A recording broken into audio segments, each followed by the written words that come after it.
Olá, oitavo ano, tudo bem? Que é o professor Luiz. Tô morrendo de saudade de vocês. Como vocês já viram nas boas-vindas, a gente vai fazer as atividades por aqui agora. Então, esse vídeo serve para que eu passe algumas orientações para vocês a respeito disso. Além disso, né, os conteúdos aí que vocês é, precisam saber, né, precisam rever, né, porque na verdade o que a gente vai fazer agora nesse momento é rever alguns conteúdos, certo? Então vamos lá.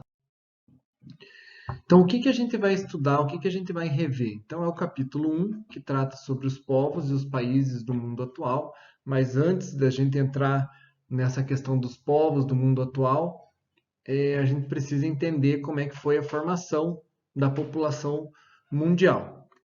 Então observem esse mapa, ele é o mapa que trata sobre que está presente na primeira página, na página de abertura da apostila de vocês, na página 2, tá? E ele trata sobre como é que os seres humanos se espalharam pelo mundo, tá bom? Então, há mais de 100 mil anos, né, representado por essa cor mais escura aqui, seria o local indicado dos primeiros habitantes do planeta Terra. Tá? Então, eles estariam nessa região aqui do continente africano e eles teriam migrado para dois lugares, basicamente: para o interior do continente e também em direção à Península Arábica, né, para a Ásia. Do interior do continente, eles teriam migrado para o norte, para o sul da Europa, né, e para o oeste do continente africano, e através da Península Arábica eles também teriam se espalhado pelo continente europeu, tá, e pelo continente asiático. Então, só para vocês saberem, né, e quiserem acompanhar, né, se quiserem acompanhar pela legenda, observem aqui que essa corzinha marrom mais clara, que mais mediana, seria a presença do homem Neandertal há 100 mil anos, né?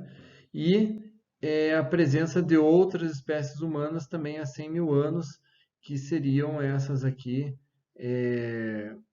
então até 60 mil anos nessa porção amarela aqui, tá? E 70 mil anos na porção mais marronzinha. Beleza? E como é que teria sido esse fluxo, né? Para onde que eles teriam ido? Então, eles teriam ido para o sudeste da Ásia e teriam migrado para a Europa, para a América, através aqui do Estreito de Bering, tá? E a nossa população aqui na América do Sul estaria datada de mais ou menos 12 mil anos. Então, uma formação bem mais recente, né, do que a população mais antiga, que tem mais de 100 mil anos no continente africano. Então, veja só, eles levaram praticamente 70, 80 mil anos para fazer esse movimento aqui, sair do continente africano e chegar na América do Sul, tá bom? Tá, isso daqui, segundo alguns estudiosos. E por que os vestígios deixados por nossos ancestrais, que vieram há dezenas de milhares de anos em diversos continentes, levaram os cientistas a concluir que eles saíram previamente da África? Por quê? Por que que os cientistas concluíram que os primeiros habitantes saíram do continente africano? Justamente porque os primeiros vestígios foram encontrados no continente africano. E essa dispersão, como a dispersão humana representada no mapa está refletindo na configuração do mundo atual? O que que a gente entende por isso? Né? Como é que a gente consegue perceber que essa dispersão ela está refletida na configuração do mundo atual? Então, se vocês lembrarem bem, né, é, tudo que nós falamos até o momento, a gente pode perceber o quê? Que é, as diversidades étnicas espalhadas atualmente pelo mundo são a expressão dessa dispersão dos grupos humanos. Então, à medida que avançavam sobre os continentes, eles iam desbravando esses continentes e os grupos iam se dividindo pelo território.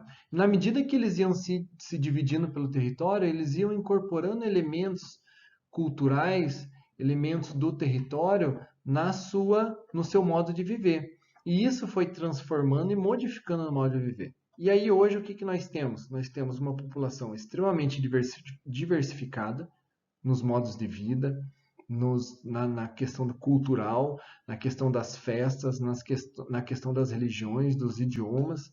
Tá? Então, dessa maneira, observando a diversidade da população mundial, a gente consegue perceber, né, como é que foi essa dispersão. Bom, e como é que a gente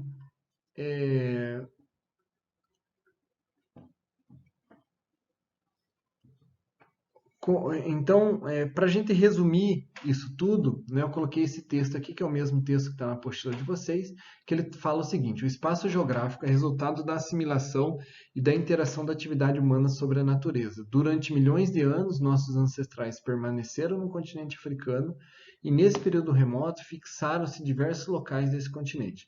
Entretanto, eles foram migrando em direção a outros continentes, a outros territórios do globo. Tá bom? Então, resumindo para vocês aí tudo que eu falei. Bom, e hoje? Né? Coloquei aqui só para termos de curiosidade para a gente comparar como é que são as movimentações hoje. Elas são muito mais rápidas, tá? Então a circulação de pessoas é muito mais rápida.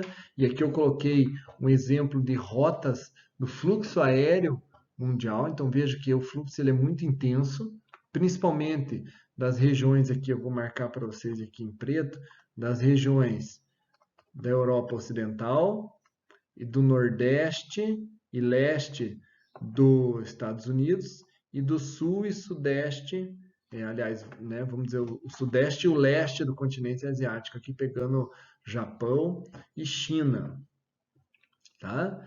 Então, esses pontos aqui são os principais pontos de fluxos, de rotas aéreas no mundo. Né? E por que eu trouxe isso? Justamente por conta do problema que a gente vem enfrentando.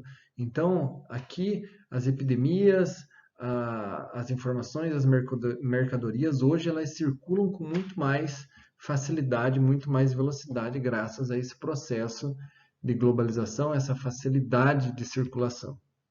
Beleza? Bom, para a gente concluir então a ideia de hoje, eu quero que vocês analisem esse mapa aqui, que trata sobre densidade demográfica no mundo, ou seja, é a quantidade de pessoas que vivem por quilômetro quadrado, é a quantidade de pessoas que vivem pela área. Então, se vocês observarem quais são as áreas com maior densidade demográfica hoje no mundo. Então, essa região aqui da Europa, a Índia e o leste da Ásia, pegando a China e o Japão, certo? O Brasil aqui seria essa região aqui, que é a região de São Paulo e Rio de Janeiro. Nós aqui nos Estados Unidos teríamos o Nordeste e o Leste dos Estados Unidos. Tá? Então essas seriam as regiões mais densamente povoadas, ou seja, teriam mais pessoas aqui no Sudeste da Ásia vivendo por quilômetro quadrado. E por que existem regiões com menos pessoas? Então, se vocês observarem, eu vou marcar aqui em azul, né? Eu marquei em preto as que estão mais densamente povoadas e vou marcar em azul aqui quais são as regiões que têm menos pessoas vivendo. Então, aqui no Canadá, né, no norte da América, aqui nessa região do norte do continente asiático, nessa região aqui da Cordilheira do Himalaia, no interior da Austrália, nessa região aqui ao norte do continente africano, na região norte do Brasil, tá? E no extremo sul da América do Sul. Então, que fatores explicam, né, essa distribuição baixa de pessoas, essa disponibilidade baixa de pessoas aqui nessas regiões? Então, se você pegar aqui essa região mais próxima aos polos, seria basicamente o frio polar, né? Dificulta a vida das pessoas. Nessa região aqui norte do Brasil, é a presença da floresta amazônica. Na região norte do continente africano, né, e daí daríamos para a gente pegar essa região aqui também, são os desertos, o deserto do Kalahari e o deserto do Saara. Aqui no interior da Austrália é o deserto australiano.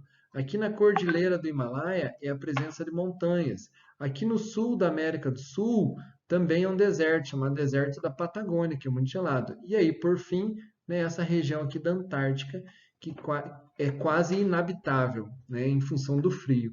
E o que, que atrai as pessoas, então? Se as condições geográficas expulsam as pessoas dos lugares, então frio, presença de floresta, desertos, montanhas, o que, que atrai as pessoas? Então, o que, que existem nas regiões que atraem as pessoas? Então, o trabalho hoje é uma questão de atração, né? A questão do emprego, a questão da qualidade de vida. Tudo isso faz com que as pessoas migrem, né, e se mudem e queiram viver em determinados lugares. Beleza? Então, hoje seria isso. Né? Vocês vão ter uma atividade ali chamada Povos do Mundo, na plataforma ON, do Positivo mesmo, para vocês responderem. Né? E nos vemos nas próximas aulas aí, quando eu trouxer as correções para vocês. Um grande beijo, fiquem com Deus e até mais.